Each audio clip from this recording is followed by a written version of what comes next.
शुरू हो गया। आज के लाइव कार्यक्रम में आप सभी लोगों का स्वागत है। थोड़ा सा टेक्निकल प्रॉब्लम आ गई थी, जिसके लिए मैं आज 6-7 मिनट लेट आ रहा हूं। और आज का विषय है चाइना से जो व्यापार है, बायकॉट चाइना के विषय पर आज मुझे अपनी बात रखना है। तो थोड़ा सा इस बात पे जाने के पहले हम इतिहास के झरोखे में जाना चाहेंगे। और आप सभी लोग जानते हैं कि 1962 में भारत के साथ एक चाइना ने नारा दिया था, हिंदू चीनी भाई भाई। और 1962 में ही इस नारे का चाइना ने एक तरह से खून कर दिया, धोखेबाजी करके। और इस युद्ध में भी भारत के सैनिकों ने चाइना को परास्त किया और 1967 में बुरी तरह परास्त किया। लेकिन एक बात मैं कहना चाहता हूं कि 1962 के युद्ध से हमने चाइना से क्या सबक लिया। 1962 में हमारे प्रधानमंत्री पंडित जवाहरलाल नेहरू रहे, उसके बाद लाल बहादुर शास्त्री जी रहे, उसके बाद श्रीमती इंदिरा गांधी हुई, राजीव गांधी हुए। भारत देश के प्रधानमंत्री के तौर पे 1990 में कांग्रेस के प्रधानमंत्री रहे, कांग्रेस का शासनकाल रहा। इसके बाद मेजॉरिटी का दौर शुरू हुआ और देवगौड़ा जी हुए, इंद्र कुमार गुजराल हुए, इसके पहले वीपी सिंह, चंद्रशेखर, बहुत से प्रधानमंत्री हुए। फिर भारत में आर्थिक मंदी आई और आर्थिक मंदी आई उस समय कांग्रेस की सरकार श्री पीवी नरसिम्हा राव के नेतृत्व में देश में बनी।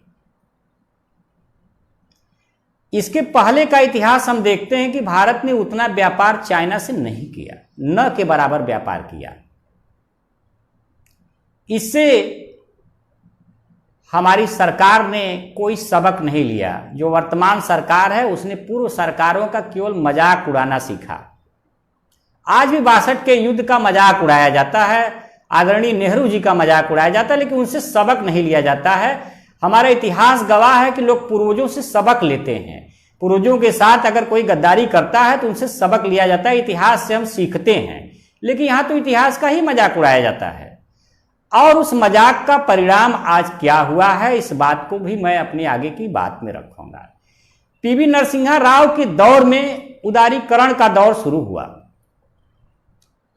और उदारीकरण के दौर में तमाम कंपनियों को एफडीआई के जरिए भारत में आई और अपना व्यापार बिजनेस किया। इसके बाद माननीय अटल बिहारी वाजपेयी की सरकार आई। अटल बिहारी वाजपेयी के सरकार के बाद मनमोहन सिंह की सरकार आई, जो कि 10 साल रही। और ये दौर आ गया 2014 तक।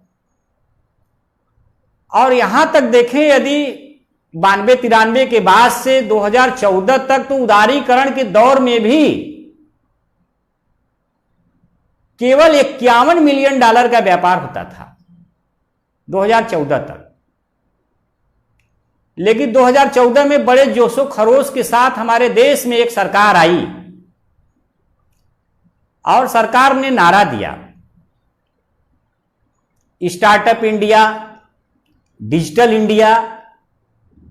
और इस नारे के साथ साथ 2014 से जब 2019 और 2020 तक हम देखते हैं तो चाइना का व्यापार 900 मिलियन, 1200 मिलियन, 1666 मिलियन डॉलर का हो गया। फिर डोकलाम हो गया और डोकलाम के बाद कुछ उसका व्यापार घटा, जिसका चाइना के अंदर काफी टीस थी, वो भारत को दबाने का प्रयास करता रहा। तो यहां क्या सीखना था, क्या करना था, इस बात पे भी हम लोग फोकस कर लेते हैं। हमारी सरकार ने स्टार्टअप इंडिया जब शुरू किया तो चाइना के साथ इतना ज्यादा व्यापार बढ़ गया कि आज हमारे चाइना के साथ रिश्ते अच्छे नहीं हैं और आज देश में चाइना की बायकॉट की बात चल रही है। जबकि ये सरकार चाहती तो पूर्ववर्ती सरकारों से एक जो है कि ले सकती थी, एक सबक ले सकती थी कि अगर उन्होंने इससे व्यापार नहीं किया तो हम क्यों करें, क्योंकि चाइना धोखेबाज है। धोखे का फायदा उठा के वो अपना हित साधना जानता है, और इस धोखे से हमारी वर्तमान सरकार ने कुछ नहीं सीखा, मुझे बड़ा कष्ट के साथ कहना पड़ रहा है। हालांकि इस समय देश का बच्चा बच्चा प्रधानमंत्री के एक इशारे पर सीमा पर जाने के लिए तैयार है, चाइना से युद्ध के लिए तैयार है।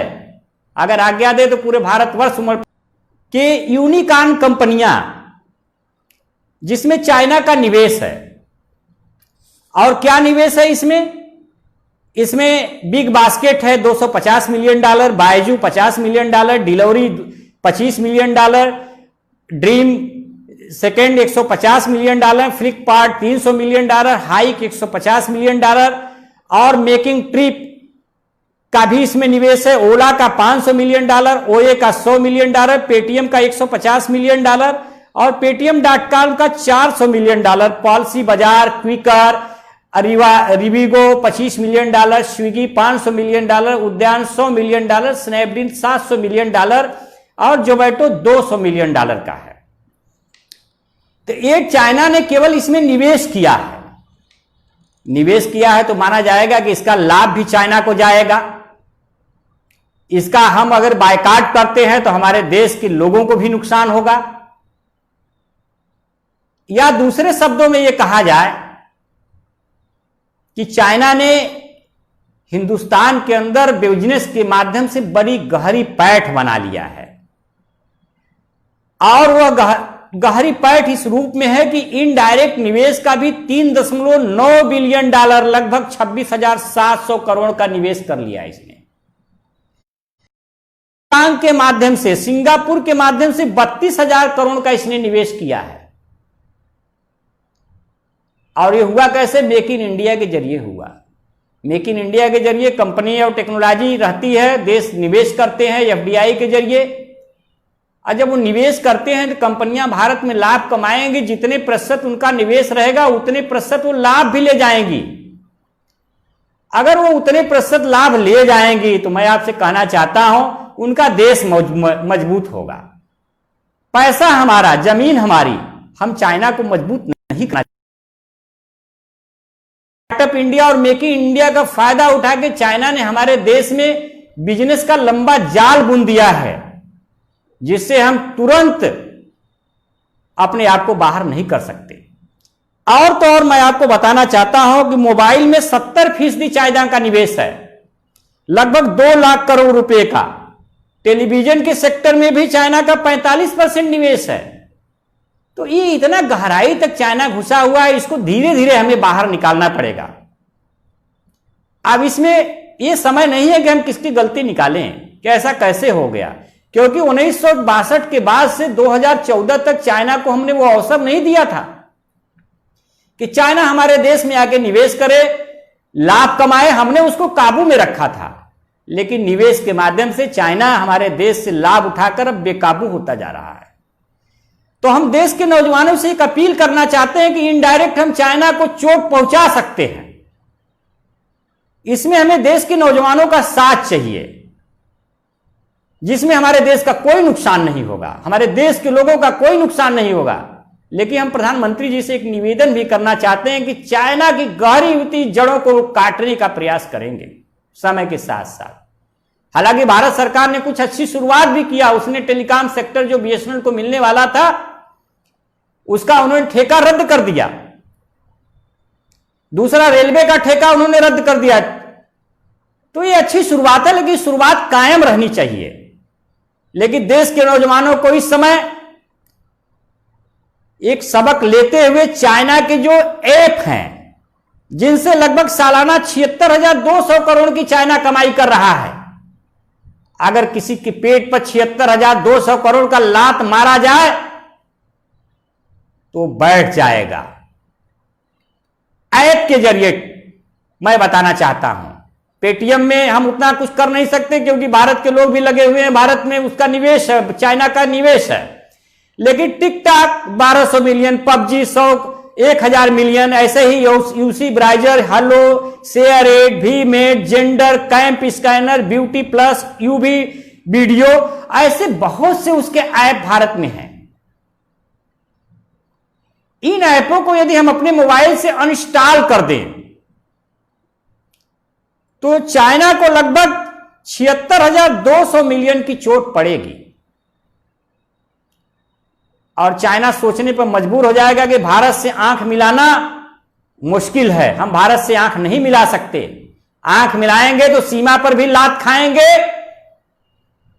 और बिजनेस में भी लात खाएंगे। उसको सबक देना बहुत जरूरी है।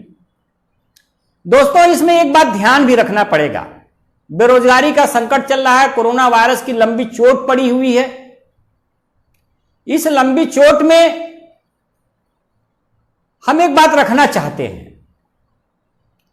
कि 2014 से 2020 में चाइना का व्यापार तो खूब फला फूला इंडिया में, जिसको मैंने बताया पिछली बातों में, लेकिन भारत में नौकरियां क्यों चली गई स्टार्टअप इंडिया और मेक इन इंडिया के दौरान? इसमें भी देश के नौजवानों को सोचने की जरूरत है। अगर देश का नौजवान इस बात को नहीं सोच पाएगा तो हम ये कहना चाहते हैं कि आगे आने वाला समय बहुत विकट हो जाएगा। तो आप सभी से मेरा हाथ जोड़ के निवेदन है कि जिन ऐप का हमने नाम लिया है, खास तौर से उन बच्चों से निवेदन है जो पबजी बहुत खेलते हैं, उन बच्चों से निवेदन है जो टिकटॉक पे वीडियो बहुत बनाते हैं, उन महिलाओं से निवेदन है जो टिकटॉक का वीडियो बनाती हैं, आप इसे अविलंब अपने मोबाइल से इंस्टॉल करके चाइना के पेट पर लात मारने का काम करिए। आपके लात की यह जोरदार टक्कर इतनी जोरदार होगी कि चाइना के गाल पे थप्पड़ की आवाज पूरे विश्व में सुनाई देगी। इन्हीं सब बातों के साथ मुझे जो अपनी बात रखना था मैंने आपके साथ रखा और ये आशा करता हूं कि आप हमारे निवेदन को स्वीकार करेंगे और चाइना के ऊपर एक इनडायरेक्टली चोट जरूर करेंगे। जय हिंद, जय भारत।